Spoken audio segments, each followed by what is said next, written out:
अस्सलाम वालेकुम प्यारा दोस्तों तादो जेका पाकिस्तान ऐं इंडिया जी हींअर जंग शुरू थी ऐं वरी जल्दी ख़त्म थी वई त इन में इंडिया असां जेका पाकिस्तान जंग कई उन ऑपरेशन जो नालो रखियो हो बुनियान मरसूस। काफ़ी माण्हुनि खे इहा ख़बर ई कोन्हे त बुनियान मरसूस असल में आहे छा। क़ुरान मजीद फ़ुरक़ान हमीद जो सीपारो नंबर 28 ऐं सूरा सफ़ ऐं उन जेका आयत नंबर आहे 4 जंहिंजो आख़िरी जेको सो आयत में इहे लफ़्ज़ आहिनि बुनियान मरसूस यानी फौलाद जी दीवार। त दोस्तों अॼु असीं ज़िक्र कंदासीं उन आयत सॻोरी जो ऐं ॾिसंदासीं त उन आयत सॻोरी जी पहिरीं तिलावत ॿुधंदासीं, उन खां पोइ उनजो तर्जुमो ॾिसंदासीं, उन खां पोइ ॾिसंदासीं त हाजी अहमद मल्ला साहब इन तर्जुमे खे शाइरी में कीअं समायो आहे।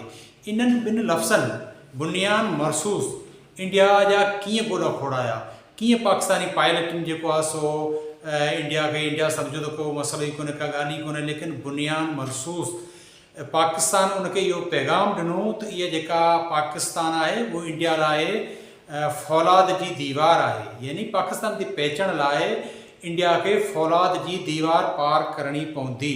हाणे उन फौलाद जी दीवार जो क़ुरान मजीद में जेको ज़िक्र आहे सीपारो 28 ऐं सूरत सफ़ ऐं उन सूरत सॻोरी जी आयत नंबर 4।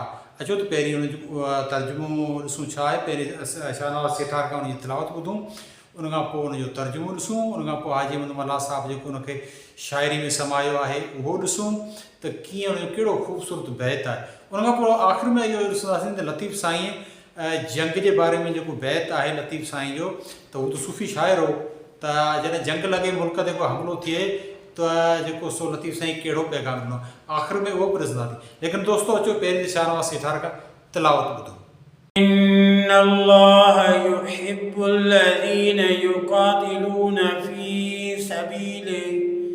फ़ी सबीलिही सफ़्फ़न कअन्नहुम बुनियानुम मरसूस।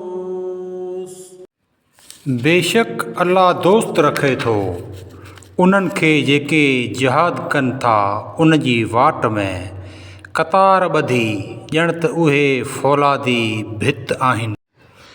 पक रखे थो पाक धणी उन्हनि सां पिरत प्यार जे विढ़नि संस वाट में करे हेक कतार कर आहिनि बरक़रार साॻी शींहं जो कोट को। सूर्य मरी सोभ खे त दिलि जा वहम विसार हण भाला विड़ भांकरें आॾी ढालम ढार मथां तीक तरार मार त मतारो थिए।